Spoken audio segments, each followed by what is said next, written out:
Enfim, eu quero pregar para você nessa noite sobre enxertado na videira. Eu quero falar sobre isso, esse tema. Quantos sabem que nós estamos enxertados na videira? Isso é muito bom, né? Então eu trouxe proposital aqui. Eu não sei se todos estão dando para ver que aqui na frente tem 3 frutos. Vocês estão dando uma olhadinha aí? Dá para ver isso aqui? Aqui tem o primeiro aqui. Perdão, até eles são tão parecidos. E se você achar alguma coisa parecida, não é uma mera coincidência, viu? Naquilo que eu começar a explicar para vocês. Você não veio para uma exposição agrícola, você está em um culto mesmo. Mas você acabou de ouvir versículos falando sobre sementes, sobre sementeira, sobre colheita. Você já ouviu Jesus falar muitas vezes sobre essas coisas, né? Comparar o reino de Deus ao agricultor, a agricultura, a semente, a terra. Então não é à toa, você não está numa exposição agrícola não, você está em um culto mesmo. E qualquer coisa que você achar parecida durante a ministração, quando eu estiver falando, não é coincidência, ok? Então eu não sei se você percebe, isso aqui é uma laranja. Quantos gostam de laranja? Laranja. Isso aqui é uma laranja, isso daqui é uma lima. Uma lima. Quem gosta de lima?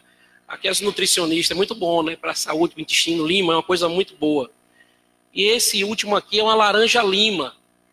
Eu não sei se você pode perceber, está um pouco de diferença entre elas, mas eu não sei se você percebe que a laranja e a lima, elas são um pouco diferentes. Existe um pouco de diferença entre elas. Mas quando você pega uma laranja lima, aí ela já foge um pouco, ela não é tão diferente assim da laranja e não é também tão diferente da lima. Eu quero dizer para você que, para quem conhece a agricultura um pouco, laranja-lima, ela não existe naturalmente falando. Não existe uma semente de laranja-lima. Eu sei que você pode pegar que esse fruto aqui dentro tem uma semente, mas ela não passou a existir do natural. A laranja-lima, ela não existia, ela passou a existir depois de ter passado por um processo de enxertia entre a lima e a laranja. Quando enxertaram a lima na laranja, o resultado foi uma laranja-lima. Então, a laranja-lima, naturalmente, ela não existe, ela só existe sobrenaturalmente. Ela é resultado de algo sobrenatural. Ela é resultado de algo que foi descoberto pela ciência muito tempo depois que a palavra já fala sobre isso. Então, ela não existia, a laranja-lima. Hoje você conhece a laranja-lima, mas ela passou a existir. O Salmo 102, no versículo 18, o salmista escrevendo uma profecia, ele diz assim: deixem isso registrado para uma geração futura. E um povo que ainda será criado louvará o Senhor. O salmista estava dizendo assim: deixem isso registrado para uma geração futura, porque existe um povo, ou melhor, tem um povo que ainda não existe, mas ele vai passar a existir. Então deixem isso registrado para uma geração futura, que um povo que vai ser resultado de uma enxertia vai louvar ao Senhor. Então, eu queria que você ficasse comigo bem atento, porque as coisas que só parecem, você achar que só parece, não é uma mera coincidência. Amém? Então, vamos lá. Eu queria falar um pouco sobre enxertia. O que é uma enxertia? Uma enxertia, deixa eu dizer uma coisa para você, capinar é uma técnica agrícola. Regar é uma técnica agrícola. Podar é uma técnica agrícola. Enxertia é uma técnica agrícola. Agora, o que é essa técnica agrícola? Capinar é uma técnica agrícola que consiste em eu pegar alguma ferramenta e limpar ervas daninhas que está em volta da cultura. Isso é capinar. O que é podar? Podar é ir lá podar ramos que não estão dando frutos. E o que é enxertia? Enxertia é uma técnica de melhoramento genético. A enxertia é uma técnica de melhoramento genético. E é uma técnica agrícola que não é indicada, por exemplo, para fazer em alface. Ela não é indicada para fazer em coentro. Ela não é indicada para fazer nessas hortaliças. Essa técnica agrícola, ela só é aplicada para árvores frutíferas. É só uma coincidência. Eu disse para você, não é só uma coincidência. Porque a Embrapa e outros órgãos de agricultura descobriram essa técnica, talvez, acho que mais ou menos uns 70 anos atrás. Eu quero dizer para você que o meu segundo grau, eu sou técnico em agropecuária, tá bom? Então estou falando com conhecimento de causa. Então, A técnica de enxertia foi descoberta pelos órgãos de pesquisa há poucos anos atrás, mas os textos que estão escritos em Romanos têm mais de 2000 anos. Então, enxertia não é uma descoberta humana. Enxertia é uma profecia de Deus para coisas que ele iria fazer. Então, não é só uma coincidência essa técnica agrícola só ser aplicada em árvores frutíferas. Ela não é aplicada em outro tipo de cultura, ela só é aplicada em árvores que dão frutos. Então, é uma técnica de melhoramento genético. E uma capina consiste em pegar uma enxada e capinar. Uma enxertia consiste em pegar os dois tecidos das plantas envolvidas e colocar em contato um com o outro. Eu vou repetir para você. Uma capina consiste em pegar uma enxada e arrancar mato. Uma enxertia consiste em pegar os dois tecidos das plantas envolvidas, os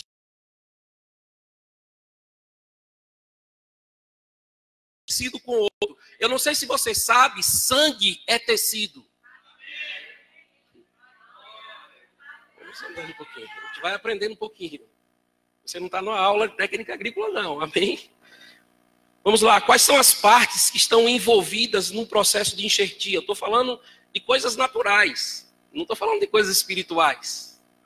O que é que está envolvido no processo de enxertia? Quais são as partes que estão envolvidas? Uma é a planta que vai receber o enxerto, e o outro é o enxerto propriamente dito, ou o ramo, que será enxertado. A linguagem na técnica agrícola, ou no meio agrícola, é uma planta é chamada de cavalo, e a outra planta é apenas um ramo, porque só vai vir um ramo de lá para cá. A de cá, que vai sustentar tudo, o nome dela é cavalo. Eu não sei se você sabe, em veículos, automóveis e também na própria agricultura, cavalo é sinônimo de força, de poder. O cavalo é aquele que tem força, aquele carro tem tantos cavalos, aquele trator tem tantos cavalos, aquela motosserra tem tantos cavalos, e a unidade de medida usada é isso aí, para medir cavalo. Então, esse nome que eles deram para a planta que recebe o ramo, eles chamam de cavalo. Eu quero dizer para você que a principal função desse cavalo é fornecer água, nutrientes e dar vida para o ramo que vai ser enxertado nele. Então, a planta cavalo, a função dela qual que é? Eu estou aqui para ser cortada, eu estou aqui para receber um corte, para que um ramo venha de lá para cá e seja colocado dentro de mim, e a partir do momento que esse ramo for colocado em mim, eu começo a fazer aquilo pelo qual eu nasci. Eu vou sustentar ele, eu vou dar vida para ele, eu vou dar água, eu vou dar nutrientes para ele. Em outras palavras, eu não vou deixar ele morrer. Mas tem uma outra parte envolvida no processo, tem o ramo. Qual é a função do ramo nesse processo de enxertia? Ele só tem duas funções. A primeira, receber a enxertia. Ele não precisa fazer nada, mesmo porque ele não tem nem condições de fazer. Porque deixa eu dizer o que é o ramo. Eu vou me aproximar aqui. Imagine que isso aqui é a planta, é a árvore. O ramo, para ser colocado no tronco lá, imagine que ali é o cavalo púlpito. O ramo, para ser levado para lá, ele é cortado da sua planta. E ele é levado para lá. Então, sem um tronco, sem folhas, processando fotossíntese e outras coisas mais, um ramo não é absolutamente nada. E depois de ser desligado daqui, aí a contagem é regressiva, ele vai morrer. Porque não há mais troca de seiva nele, ele vai morrer.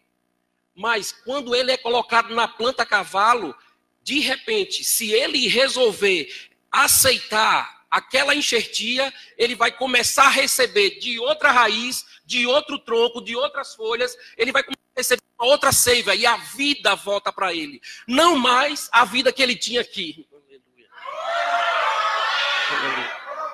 Não mais. Você está dizendo aleluia porque eu estou falando de técnica agrícola. Estou falando de técnica agrícola. Então o ramo tem duas funções, dois papéis, duas responsabilidades.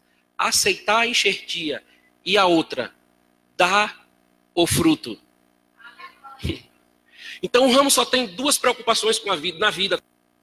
Depois de ser cortado de lá e estar em risco, aparentemente em risco, agora só resta duas coisas para fazer. Aceitar a enxertia e depois disso começar a dar o fruto. Só isso, sem força, nenhum tipo de força.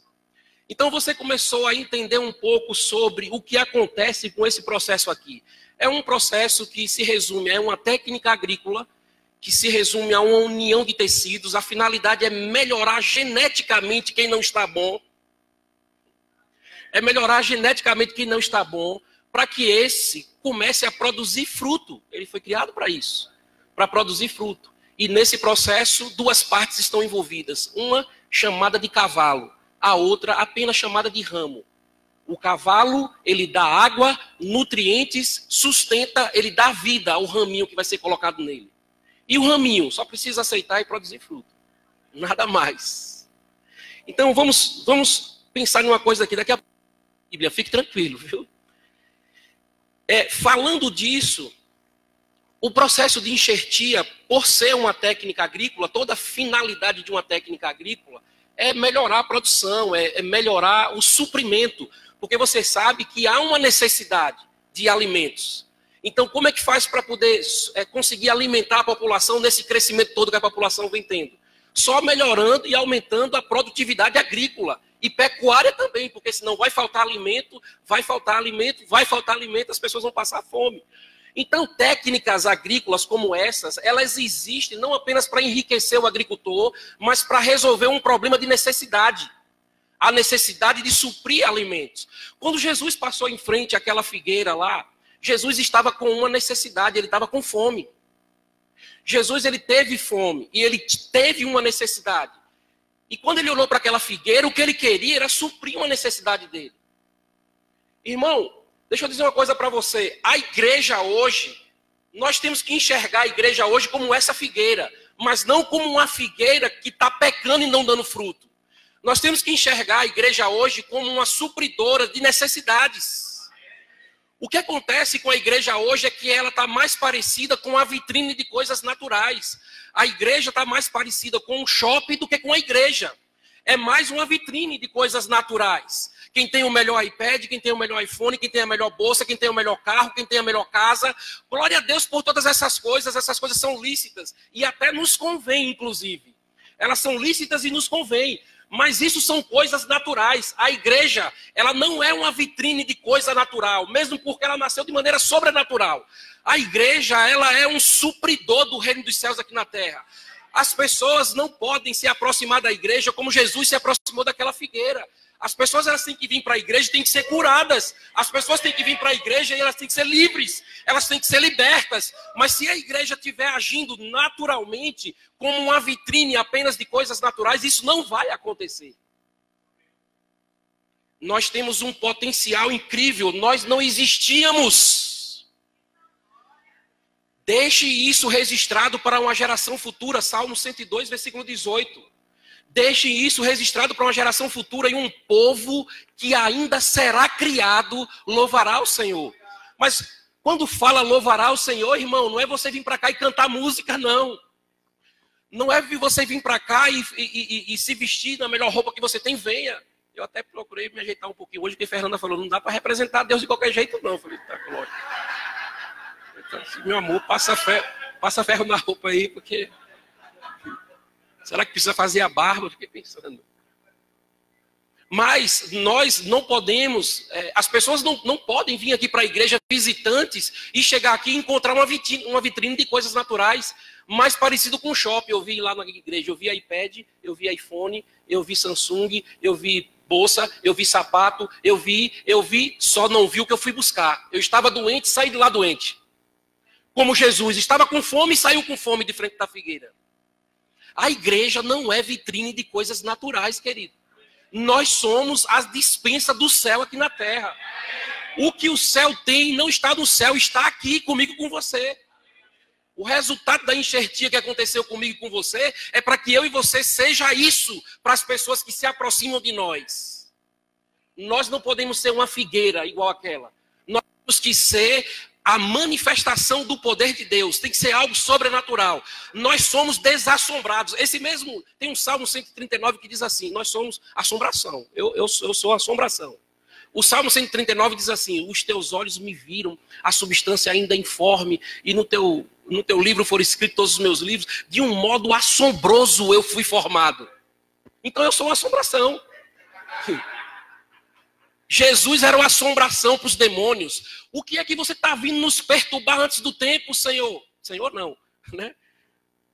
Então nós somos assombração. Isso só é possível por causa da enxertia que aconteceu comigo e com você. Irmão, se um processo feito em uma árvore, que é um pedaço de pau, que hoje existe e amanhã será lançado no fogo, é tão sobrenatural, o que dizer que aconteceu comigo e com você? Nós vamos avançar um pouco mais. Eu queria que você fosse comigo agora e abrisse sua Bíblia, por favor. Deixa eu falar uma coisa para você. Abra comigo em Romanos.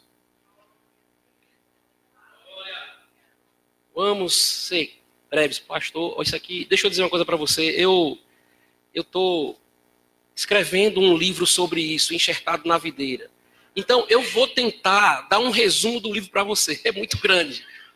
E eu peço aos pastores que estão aqui presentes, pastor, quando for a hora de... Eu paro, pode me avisar, faltando 5 minutos para a hora da ordem do culto, porque eu estou falando que é um livro, é muita coisa. E na hora que tiver que parar, eu paro. E eu sei que você vai ser abençoado mesmo assim, amém?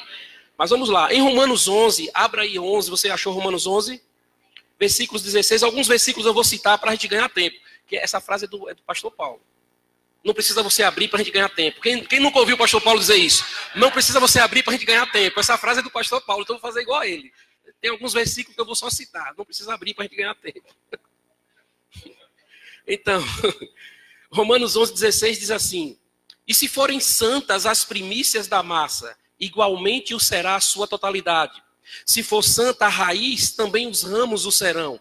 Se forem alguns dos ramos, ou se porém alguns dos ramos foram quebrados, e tu, sendo oliveira brava, fostes enxertado em meio deles, e te tornaste participante da raiz e da seiva da oliveira. Pode ficar até aí. Você percebe que Paulo está escrevendo aos romanos, e ele está dizendo para os romanos, vocês não eram judeus. Ou melhor, vocês não são judeus. Os judeus são os ramos naturais. Aí Paulo está dizendo assim, olha, se os ramos naturais, por terem rejeitado Jesus, aquilo que está escrito lá no Evangelho de João, eu vim para os meus, e os meus não me receberam, se esses ramos naturais, o judeu foi cortado, e você, que não era povo, mas o salmista já tinha anunciado você que não era povo, foi cortado como oliveira brava, você foi cortado, e colocado no local dos ramos naturais, não te vanglorie disso. Lembre-se que não é você que se sustenta, mas quem te sustenta é a raiz. Então Paulo está dizendo assim, olha, você está enxertado numa árvore esta, que a partir de agora é ela que te sustenta. O que ela tem é o que você vai ter. Então perceba que eu estou mostrando para você sobre uma técnica agrícola, mas eu estou dizendo para você que eu e você somos parte espiritual dessa técnica agrícola. Preste atenção, essa técnica agrícola aqui foi o que o homem conseguiu tirar do mundo espiritual e trazer para o mundo natural. Nós somos a realidade espiritual disso daqui. A minha realidade em Cristo, a sua realidade em Cristo explica isso aqui. E não isso explica a nossa realidade. Eu estou tentando usar isso para explicar a nossa realidade. Até que chegue o ponto que nós possamos desenvolver uma consciência de que somos nós que vamos explicar isso aqui através da nossa vida. No momento eu estou tentando fazer o caminho contrário, porque ela é resultado do que aconteceu comigo e não eu resultado do que aconteceu com ela. Porque as coisas naturais, elas vieram do Espírito. Elas passaram a existir primeiro no mundo espiritual.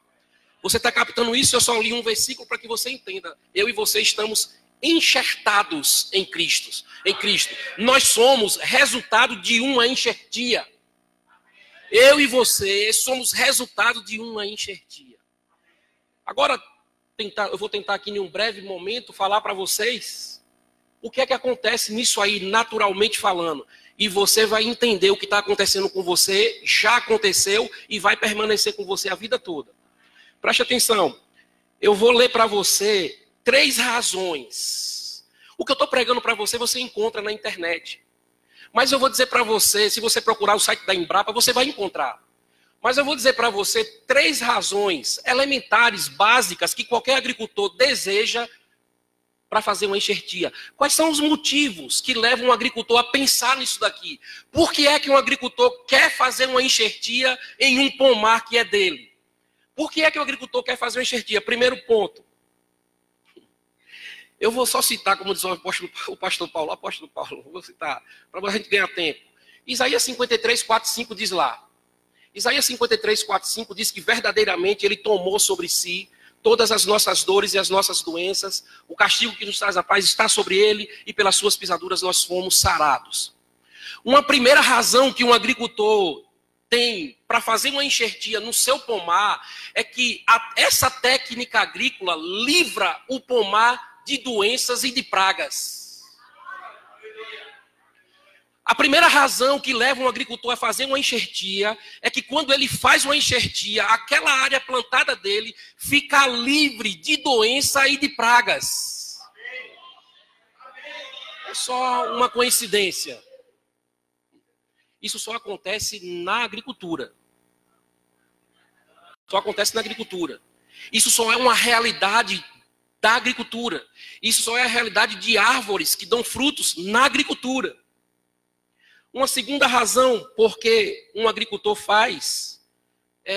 aplica a técnica de enxertia no seu pomar. A técnica de enxertia, ela aumenta a produtividade e ela dá resistência. Abra comigo no Evangelho de João aí. Abra comigo no Evangelho de João, capítulo 15 de João. Então, um agricultor, ele procura essa técnica agrícola para o pomar dele, primeiro, porque o pomar vai ficar livre de doenças e de pragas. É a primeira razão.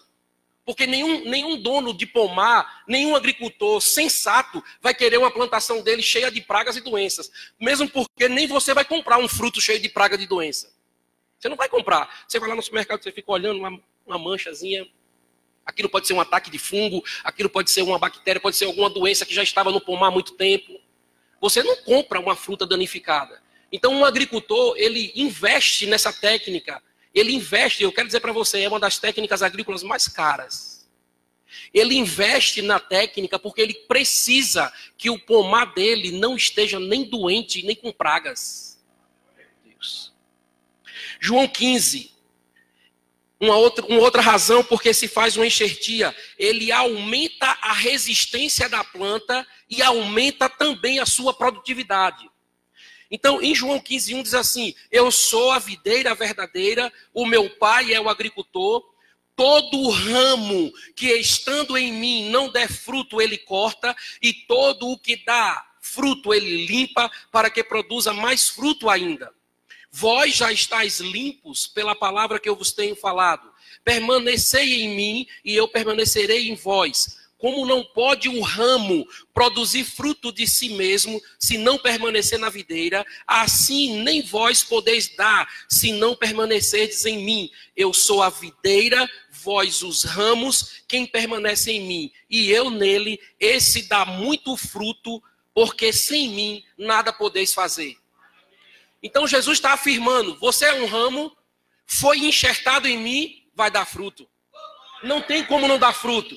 E mais, se você está enxertado em mim, se preocupe apenas com isso. Só se preocupe em dar o fruto. Não se preocupe em ficar firme, eu estou firmando você. Você está firmado em mim, está sustentado por mim.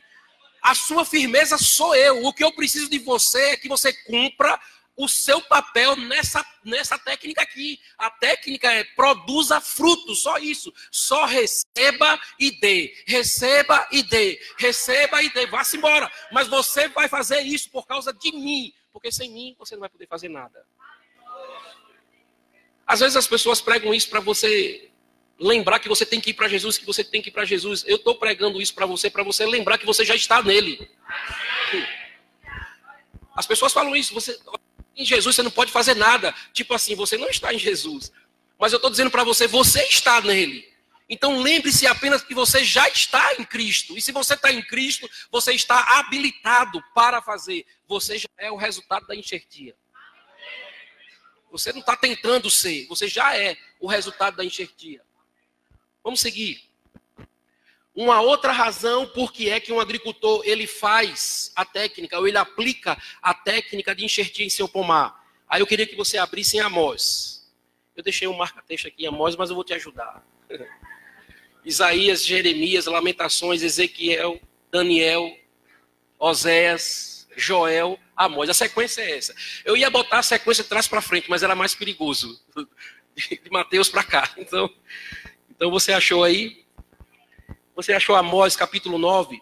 Sabe por que que um agricultor faz a enxertia em seu pomar? Porque a enxertia acelera a produtividade. A enxertia faz com que a produtividade seja acelerada. Normalmente o agricultor está colhendo as coisas lá naquela época, naquela estação apropriada do fruto, só tem naquela estação. Um pomar enxertado, ele consegue dar 2 vezes a mesma colheita que outra árvore só daria uma. Então ele acelera o intervalo passa mais rápido. Meu Deus. Aí o profeta Amós, aí onde eu pedi para você abrir, olhe comigo o que está escrito em Amós, no capítulo 9, eu acho que só no versículo 13 eu coloquei aqui. Eis que vem dias, diz o Senhor, em que o que lavra segue o que ceifa, e o que pisa as uvas, o que lança a semente. Olha só, fique só até aí. Olha o que é que Deus está dizendo através do profeta. Olha, tem alguém que planta, o que colhe já vai logo atrás. E o que planta, volte atrás dele. Porque as coisas vão ser aceleradas. O que Deus está falando é que se normalmente um agricultor desavisado fica lá levando tempo para colher, acabou, colheu, tem que esperar preparar a terra, tem que esperar preparar isso, tem que fazer tudo outra vez. O que Deus está dizendo é, está vindo um tempo aí, uma nova aliança aí, está vindo um tempo de uma nova aliança em que aquele que planta, logo atrás tem que ter um que colhe, logo atrás tem que ter outro que já está plantando, porque as coisas são aceleradas. Oh, glória. Então, o que é que um agricultor faz? Eu preciso fazer uma enxertia, porque uma enxertia vai acelerar a minha produção e a minha produtividade. Enquanto outros estão esperando uma estação, eu já estou entrando no processo de florir para colher.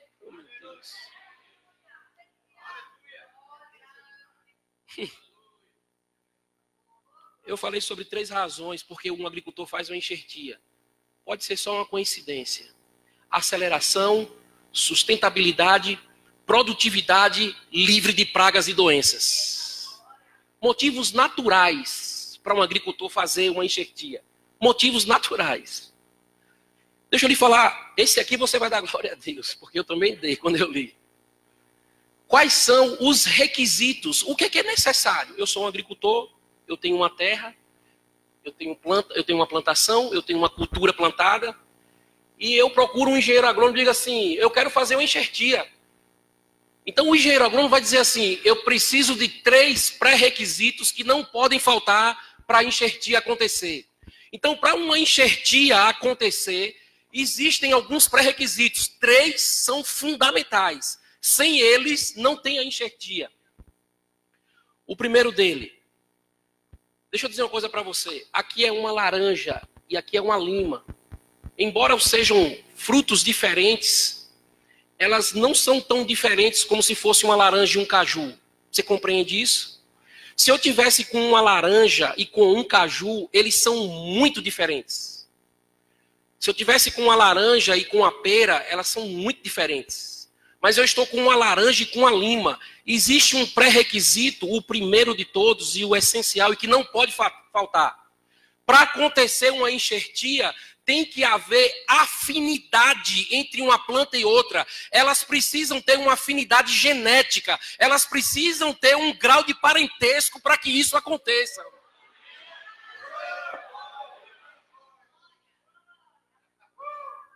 Você acha que Deus estava filosofando quando ele disse em Gênesis 1:26?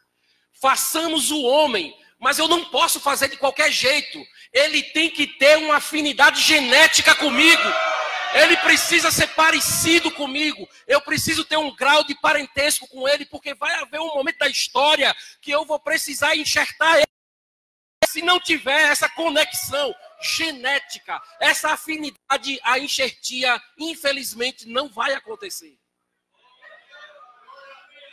Deus não estava filosofando quando ele nos criou conforme a imagem e a semelhança dele. Ele sabia, porque sabia que o processo de restauração do homem tinha que ser via um processo de enxertia. Mas uma enxertia não acontece se não tiver grau de parentesco, nem uma afinidade genética entre as partes envolvidas. Meu Pai do céu. Toda vez que você olhar para uma laranja-lima, você vai dizer assim...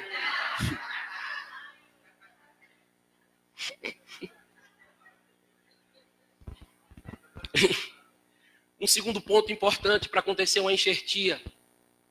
Tem que ter os cortes que são feitos tanto na árvore lá para tirar o ramo, como no cavalo que vai receber a enxertia, tem que ter cortes. O cavalo precisa ser todo cortado para que um ramo seja colocado nele. O cavalo precisa estar cortado. Você acha que aqueles cortes todos em Jesus era também apenas uma cena dramática para eu e você ficar com pena de Jesus? Em cada corte daquele ele via eu e você sendo enxertado no lugar. Em cada corte daquele ele via um raminho. Eu sou um raminho, não sei você. Quer dizer, hoje já sou uma árvore dando fruto. Mas teve uma época que eu fui só um raminho, correndo riscos ainda. Ser colocado rápido, coloca rápido. Então, para que isso aconteça, os tecidos, eles têm que entrar em contato um com o outro. E para acontecer isso, tem que estar cortado, ferido. Tem que acontecer um corte. As duas plantas, elas são feridas e elas são colocadas em contato uma com a outra. Os dois tecidos, ou as duas superfícies colocadas para que os tecidos entrem em contato. Eu não sei se você sabe, o tecido, ele é sangue. Na verdade, o que acontece com a planta aqui é que a planta mãe, ou a cavalo, aquela que vai gerar e sustentar o raminho, ela começa a fornecer a seiva dela. E seiva agrícola é sangue, é o sangue da planta. E do mesmo jeito que eu e você temos um sangue venoso e um sangue arterial, a planta ela tem uma seiva bruta e uma seiva elaborada. É só uma coincidência. Tem médicos aqui que eu sei, é só uma coincidência, tá? É só uma coincidência o mesmo Deus que criou o humano ter colocado o ser humano de uma forma que ele está lá com o seu sangue venoso e um sangue arterial. É só uma coincidência que foi o mesmo Deus que criou uma planta e aquilo que nós temos como sangue da planta é uma seiva bruta e uma seiva elaborada. Só coincidência, tá? Depois a gente... Então o contato é feito e o raminho que foi cortado daqui, o que ele está trazendo daqui é a seiva bruta. Porque a seiva elaborada, ela precisa ser processada lá no processo de fotossíntese. E depois é devolvida para o ramo, para que ele, com a seiva elaborada, ele possa dar o fruto. A seiva bruta não produz fruto. O que dá fruto maravilhoso, fruto que eu e você vai olhar e gostar, é a seiva elaborada. É a pura, não é aquela que a raiz da planta tira da terra. A raiz da planta, ela tira a seiva da terra, do pó da terra. E essa seiva sobe, ela precisa ser transformada em uma seiva elaborada, para daí ser enviada para os ramos, para que os ramos possam produzir o fruto. A seiva bruta é aquele resultado que a raiz tem de tirar os nutrientes que precisa, para poder pegar esses nutrientes brutos, transformar em um elaborado e jogar para os ramos. Então, quando o raminho é cortado de lá e trazido para cá, ele vem com a seiva bruta, ele vem com as coisas da terra, ele vem com coisas que não são, embora seja necessária, elas não são suficientes para dar fruto. Então, ela traz de lá a mazela que a terra tem também, vem tudo junto com ela. Só que quando ela chega e mantém ela em contato com o cavalo, ou com aquele que está recebendo o enxerto, a partir dali, como ele já não tem mais contato com aquela de lá, a seiva bruta que ela jogar em cima do cavalo, vai ser transformada em seiva elaborada e vai deixar de existir tudo que veio de lá da terra, ela vai deixar de existir, tudo que ela trouxe de lá acaba quando ela se encontra com o novo aqui.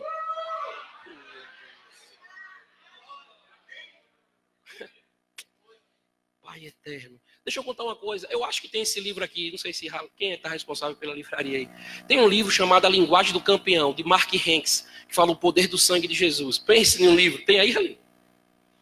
Nesse livro, o autor, ele cita um caso que eu vivi. em Feira de Santana. Um primo meu, ele foi diagnosticado com um câncer e ele precisava de um transplante de medula. Então foi feita uma busca na família, quem é que tinha, poderia ser compatível doador para ele. E no final de todas as buscas, encontrou um irmão dele que tinha compatibilidade para fazer a transfusão dessa medula. E foi feita a transfusão da medula. 2 dias depois, 3 dias depois, se não me falha a memória, eu liguei para ele. Eu falei, e aí, como é que você está? Ele falou, Marco, eu estou bem. Aí o médico esteve aqui hoje, trouxe o resultado de sangue meu. Rapaz, engraçado que quando eu peguei o resultado aqui com o médico, você acredita que o meu tipo sanguíneo mudou? Você acredita que o meu fator RH também mudou? Eu falei, como assim? Ele falou, o meu tipo sanguíneo, o meu fator RH agora é do meu irmão. Sabe o que isso significa? Significa que ele perdeu as características genéticas naturais que ele herdou lá. Porque agora ele estava com o tecido de outro, não era mais o tecido dele. Aí nesse livro eles citam a história de uma menina nos Estados Unidos que ela foi diagnosticada com um câncer muito parecido. E procurou várias pessoas, foi procurado por várias pessoas para ver quem era um compatível doador para aquela menina. E não achou na família, não achou em lugar nenhum. Mas de repente encontraram, bem nos confins da terra dos Estados Unidos, um doador compatível para ela, em um banco de doadores. Então aquele homem foi chamado do lugar onde ele estava. E ele fez a doação para a menina. Depois de fazer a doação para a menina e os médicos fizeram os exames, constataram que a medula pegou.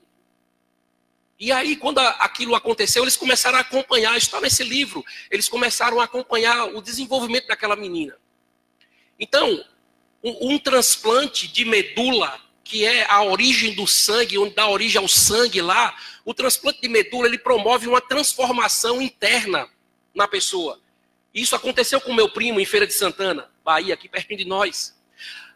Ele promove uma transformação interna, mas com essa menina, como os médicos estavam acompanhando ela por mais tempo, eles começaram a descobrir que o cabelo da menina começou a mudar de cor, os olhos da menina começaram a mudar de cor, a aparência física da menina agora estava mudando um pouco os traços físicos dela. Ou seja, a transformação não era apenas por dentro, estava acontecendo por fora também da menina, meu Deus.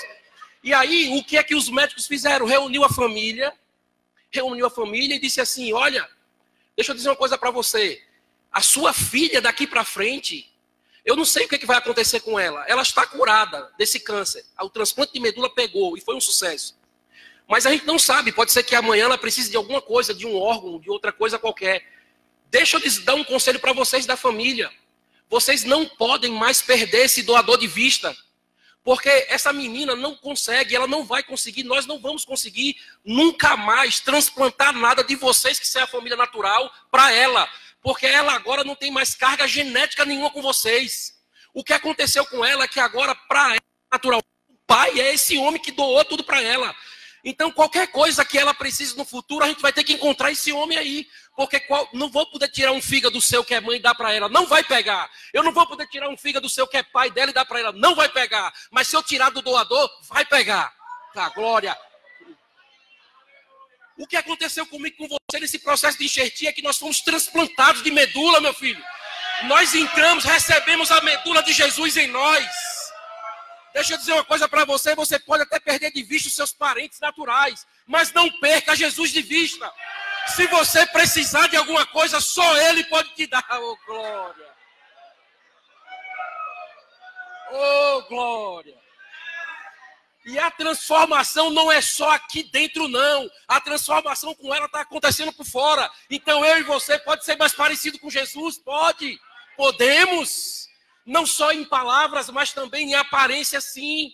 Como Fernanda pregou hoje de manhã. Se acontece isso em um transplante de medula óssea entre 2 seres humanos, o que é que você acha que aconteceu nesse transplante que eu e você foi submetido? Eu e você carregamos a genética de Jesus dentro de nós. Então a doença, quando chega no nosso corpo e pode chegar, ela vai ter que desaparecer. Ela vai ter que sumir, ela vai se encontrar com a poderosa medula dentro, transformando. É por isso que se habita em você o mesmo Espírito que tirou Jesus dos mortos. Ele está trazendo vida, todo dia trazendo vida. A célula morta, ela pode chegar, mas ela tem que sair. Oh, glória. A célula morta pode até chegar, mas ela vai ser renovada. Oh, aleluia. Glória a Deus.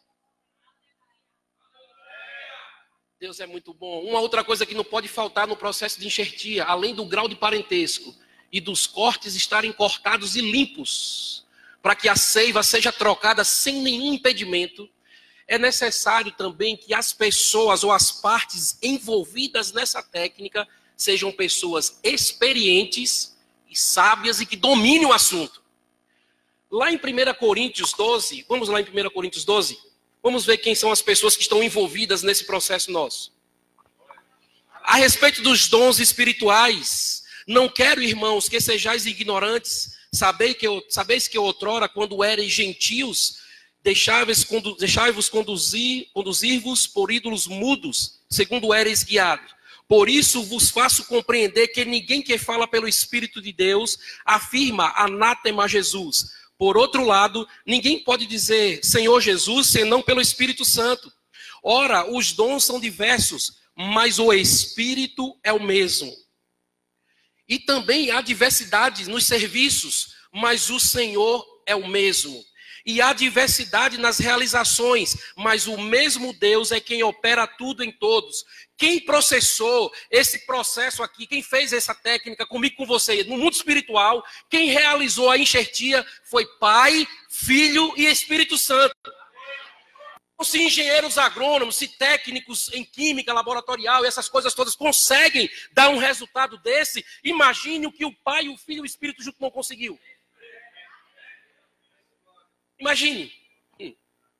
Nós somos muito mais perfeitos do que uma laranja lima. Vou falar para você duas vantagens. O agricultor, por que é que ele faz uma enxertia? Para livrar de pragas e doenças, para aumentar a produtividade e acelerar a produtividade. É para isso que ele faz a enxertia. Agora, tem vantagens, existem vantagens. Eu anotei aqui algumas vantagens. A primeira vantagem, por que é que um agricultor faz a enxertia? Preste atenção nisso. Um agricultor, ele faz uma enxertia porque depois da enxertia feita, aquele novo pomar, ele vai driblar as características da raiz e da copa da árvore antiga. A enxertia, ela tem poder para livrar aquela nova produção que aquele novo ramo vai dar. Tudo que ela carregava da árvore antiga, tudo que ela tinha da planta antiga, as características, as marcas que ela carregava do lado dela, agora ela perde quando ela está na nova árvore. O que ela vai começar a dar de resultado agora não tem mais nada a ver com o que ela tinha no passado. As marcas dos frutos que vão ser produzidos nela não são mais marcas que lembram aquela família do passado. Eu falei para você aqui agora sobre o caso lá da mulher nos Estados Unidos. Então, se aquela raiz tinha algum problema, se aquele tronco tinha algum problema, se aquelas folhas tinham algum problema, isso ficou para trás. Porque uma enxertia, eu estou falando de coisas naturais. Uma enxertia consegue driblar isso. Algo que o homem desenvolveu no laboratório consegue driblar isso. Vamos imaginar que isso aqui é resultado disso. Qualquer problema que tivesse aqui, não ia ser transmitido para aqui. E você entende que nesse caso não tinha problema nenhum, né? É por isso que a laranja, ela é bem diferente da lima. Bem diferente, olha como você consegue perceber a diferença entre elas. Mas a laranja é diferente da lima. Mas da laranja lima... As pessoas têm que olhar para mim, para você, querido. Assim, olha assim. Passa um pouquinho, pastor. Pode chegar. Fica aqui embaixo no último degrau, vai ficar na mesma altura. Tô brincando. As pessoas têm que olhar assim. Vem cá. É Deus ou é homem? Eu não sei se é Deus, eu não sei se é homem ele. Eu não sei se é uma laranja ou se é uma laranja lima. Eu não consigo identificar onde está a diferença. Consiga me dizer aí quem é a laranja e quem é a laranja lima. Quem é? Assim que as pessoas têm que olhar para mim e para você, elas não têm como saber. Eu não sei se é Deus ou se é homem. Não é Deus nem é homem Deus. Não é Deus nem é homem Deus. Não é nem laranja nem lima, é laranja lima. Isso aqui é uma laranja ou é uma lima, pastor? Não é nem uma laranja nem uma lima, é uma laranja lima. Resultado do que aconteceu aqui. Ele ali é um homem ou é Deus? Nem é homem nem é Deus, é homem Deus. Será, pastor, que isso acontece no mundo espiritual? Não seria só com a laranja, não? Talvez seja só uma coincidência, seja só com a laranja que essa realidade acontece. Quando ele diz que nós somos iguais a ele, que nós devemos andar como ele andou. Deus é amor, sabe? Você sabe que Deus é amor? Foi pregado hoje de manhã aqui. Deus é amor em essência, Deus é amor em estado, Deus é amor em caráter. Ele simplesmente é amor. Amor em essência naquilo que é amor em estado naquilo que pensa, naquilo que está no ânimo, amor em caráter naquilo que faz. E se eu e você somos homem-deus, então nós somos iguais a ele. Eu sou o que a Bíblia diz que eu sou, você é o que a Bíblia diz que é, você é amor. Eu tenho o que a Bíblia diz que eu tenho, você tem compaixão. Eu posso o que a Bíblia diz que eu posso, você pode perdoar. Não posso perdoar, não. Eu estou estudando sobre um assunto aí, sobre perdoar é esquecer ou não é esquecer. Porque a gente prega, eu já preguei, perdoar não é esquecer, porque a gente não tem amnésia, né? A gente só não se lembra com dor. Mas Deus, que é onisciente, disse, eu esqueci. Então, aí Deus é onisciente. Deus, ele é onisciente. E ele diz assim, eu não me lembro mais dos pecados de vocês, não. Quais? Não me lembro mais dos pecados. Então, um Deus que é onisciente, se tem alguém com um atributo que não devia esquecer, era ele. Ele é onisciente, é um atributo que eu e você não temos, onisciência. Então, Deus que é onisciente já admitiu, eu esqueço. Aí eu e você que não somos, não, a gente não deve esquecer, porque esquecer é amnésia. Estou pensando sobre isso, não estou pregando sobre isso. Mas eu tenho pensado sobre isso, porque às vezes eu esqueço um horário, às vezes eu esqueço o remédio, às vezes eu esqueço o alimento, às vezes eu esqueço o compromisso, às vezes eu esqueço de pagar o irmão. Eu me esqueço de tantas coisas, só não me esqueço de uma ofensa. Porque esquecer não é amnésia e tal. Mas não estou falando nada sobre isso não, tá bom? Mas pensem sobre isso, eu estou pensando sobre isso. Vamos pensar juntos, né? Deus que é onisciente disse, eu esqueço. Aí eu e você que não somos, não podemos esquecer. Temos só que perdoar, mas não esquecer. Ele disse que perdoou e esqueceu. Mesmo sendo onisciente. Eu acho que nós temos que aprender com ele. Uma outra vantagem para se fazer uma enxertia. Essa aqui é uma das mais poderosas. Uma enxertia, ela acaba com as marcas do passado. Tá, meu Deus. Mas eu estou falando da enxertia da laranja. Uma enxertia acaba com as marcas do passado. Sabe o que eu quero dizer com isso?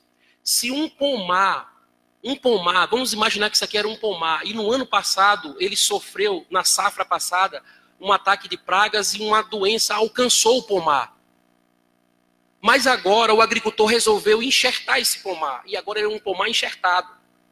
Então, tudo aquilo que ele sofreu, enquanto ele ainda não era enxertado, as marcas do passado não conseguem mais influenciar nas próximas colheitas.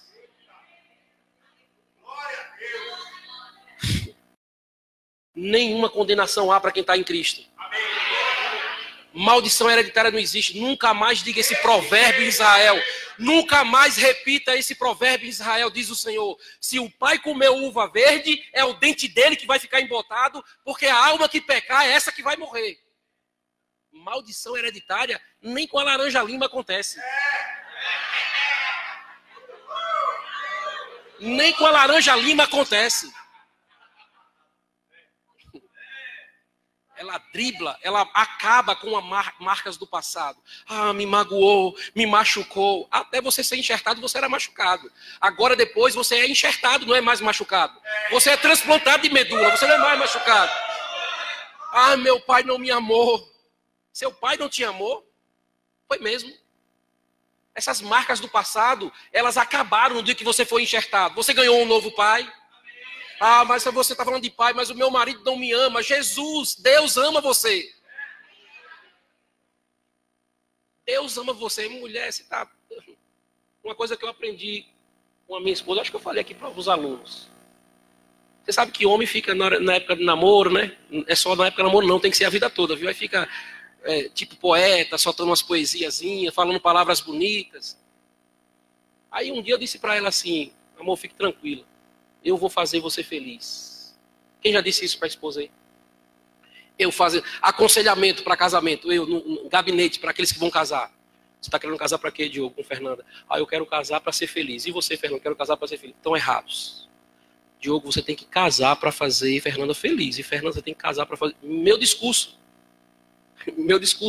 em aconselhamento para pré-casamento. E próximo à semana que a gente ia casar, eu estava fazendo um aconselhamento para um casal, que eu ia fazer o casamento deles, e falei com ela, você vai participar do aconselhamento, nós vamos fazer o nosso junto. Então ficamos juntos. Pastor, mas não tem que fazer um aconselhamento só você e ela e tal? Eu gosto do que o pastor... Acho que foi o pastor Edilson Lira que falou. Não. Foi o pai de Tiago Garcia. Ele dando aula em Salvador. Aí o filho ia casar e uma irmã religiosa ligou para ele e falou, pastor, o seu filho vai casar. O senhor não vai fazer o aconselhamento com ele, não? O senhor não tem que fazer o gabinete com o seu filho, ele vai casar. Aí ele disse que olhou para a irmã e falou assim, irmã, ele vive comigo há mais de 20 anos. O que é que eu vou dizer para ele num gabinete que a minha vida já não tenha dito?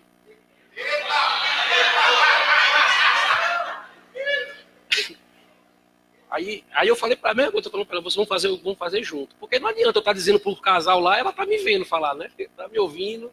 E a gente lá. E eu falando para eles, você está querendo casar para fazer ela feliz, você está certo. É isso mesmo, você tem que casar para fazer ela feliz. Aí depois disso, na próxima semana a gente ia se encontrar outra vez. Aí eu estava com ela. Falei, amor, fique tranquilo. Eu vou fazer você feliz. A resposta dela para mim, essa responsabilidade não é sua. Jesus já me faz feliz. Dá pra gente dançar, pastor. Dá pra gente dançar. Foi um peso, você sabe que é um peso que sai assim. O peso saiu, mas a responsabilidade não.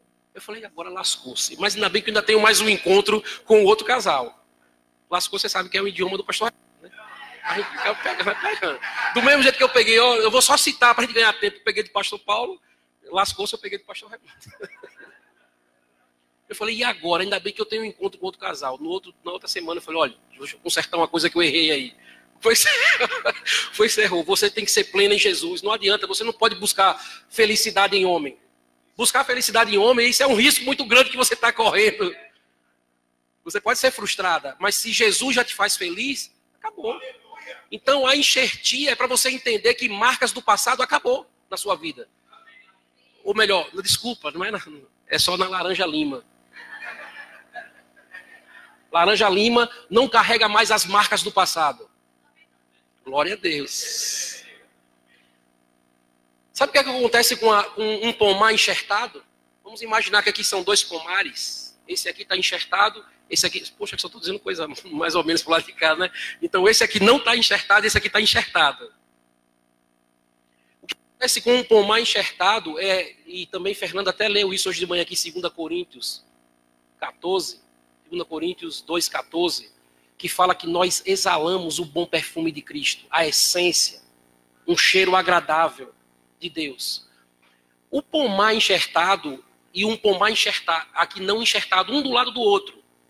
Eles estão lá plantados. E chegou a época da florada. Está chegando a primavera, não é? Aleluia. Está chegando a primavera. O inverno está passando.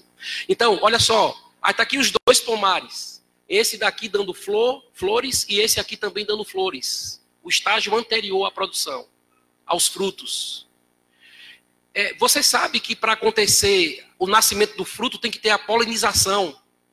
A polinização é o cruzamento entre as flores e é que vai dar resultado no fruto. Um bom agricultor, se for inteligente, ele vai colocar insetos polinizadores ou favorecer a vida de insetos polinizadores perto do seu pomar.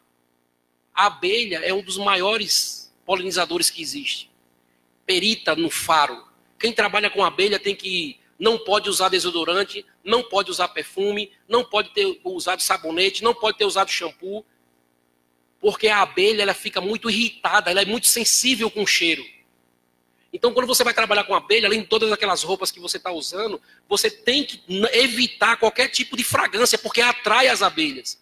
E se for um cheiro que ela não gosta, ela vai ficar mais irritada. Então, se você pega aqui e coloca as caixas de abelha aqui na frente desses dois pomares, um natural, laranja ou lima, natural. E aqui o outro sobrenatural, laranja-lima. Ambos começam a dar as flores, que anunciam que a colheita está próxima. E as abelhas aqui colocadas para começar a agir na polinização, elas vão voar para cá. Ó. Porque as flores daqui exalam um cheiro diferente dessa de cá.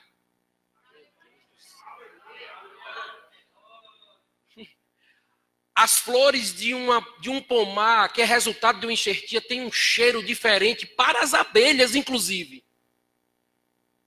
Então, o resultado de enxertia produz um cheiro diferente no pomar. Mas é só no pomar. É só no pomar. Isso não acontece no mundo espiritual. Só acontece no mundo natural.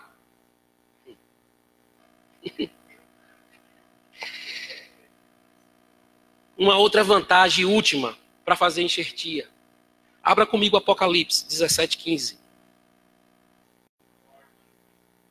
Você vai sair daqui mais consciente de que você está enxertado em Cristo e você vai começar a pensar o que significa estar enxertado em Cristo.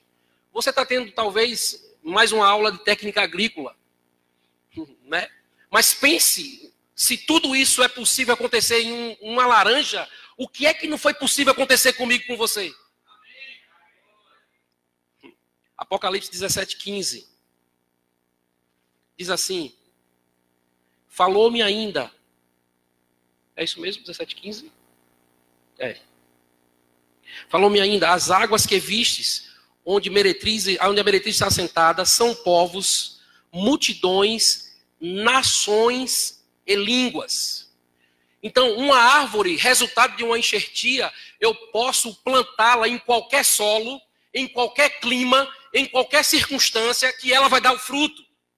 Ela não está movida por essas coisas naturais. Pode ser que uma planta natural, quando eu transplanto, coloco ela em uma outra região que não é apropriada para ela, talvez ela tenha dificuldade de se adequar. Mas uma árvore que é resultado de uma enxertia, ela é robusta, ela é resistente, ela pode ir para qualquer lugar. Ei, irmão, se você tem chamado, fique tranquilo.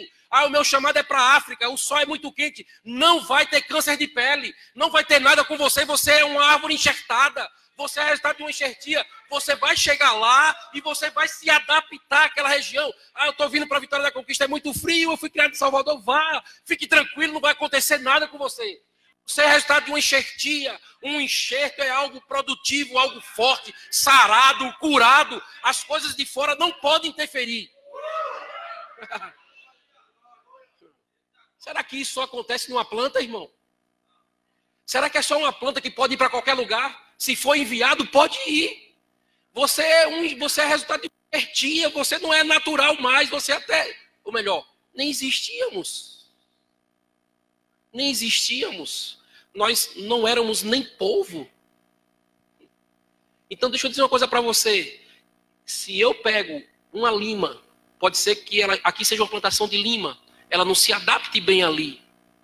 Se eu pego uma laranja, pode ser que ela não se adapte bem ali. Se eu pego uma laranja lima, ela se adapta ali, ali e ali.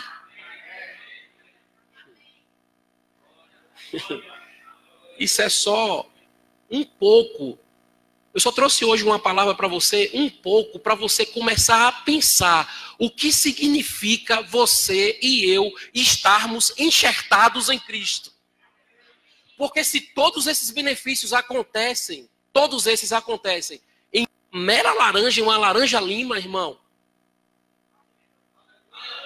O que é que você acha que aconteceu comigo, com você? Como é que você acha que é a nossa realidade? O que é que você acha que nós somos capazes de produzir? Nós somos mais do que produtivos. Nós somos mais que acelerados. Olha, nós somos acelerados não apenas por causa de um ano de aceleração. Nós somos acelerados porque nós estamos enxertados na videira. E ela faz com que a aceleração aconteça, querido. É claro que existem palavras proféticas específicas que vai fazer eu e você acordar para entender quem somos, onde estamos, o que podemos fazer.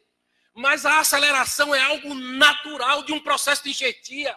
Produtividade acima da média é algo natural para quem está enxertado. Meu Deus.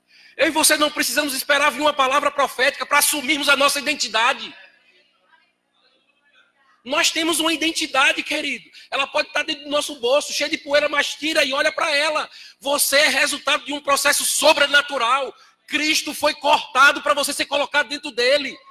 Você foi colocado dentro dele, ele morreu sim. Você estava enxertado nele, você morreu, mas você ressuscitou com ele.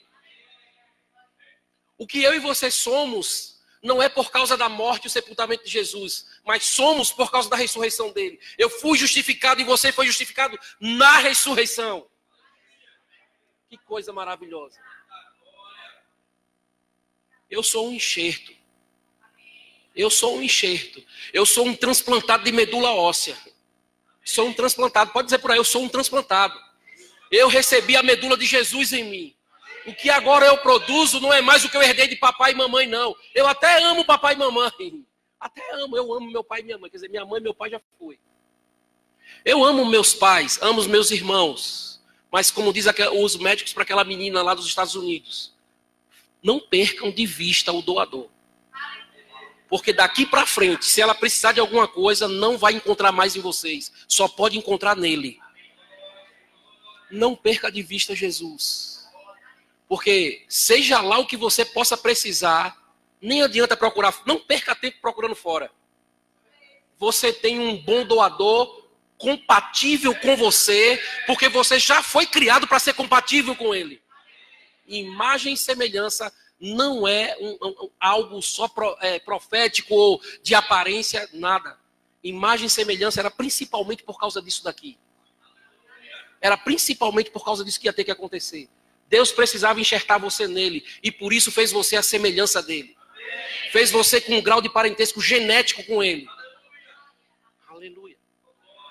Pode subir aqui de música aí, nós vamos terminar. Ninguém me deu aviso de nada, já são 9h03, já devia ter terminado. Oi? Você mandou pelo zap, mas eu não vou abrir o zap.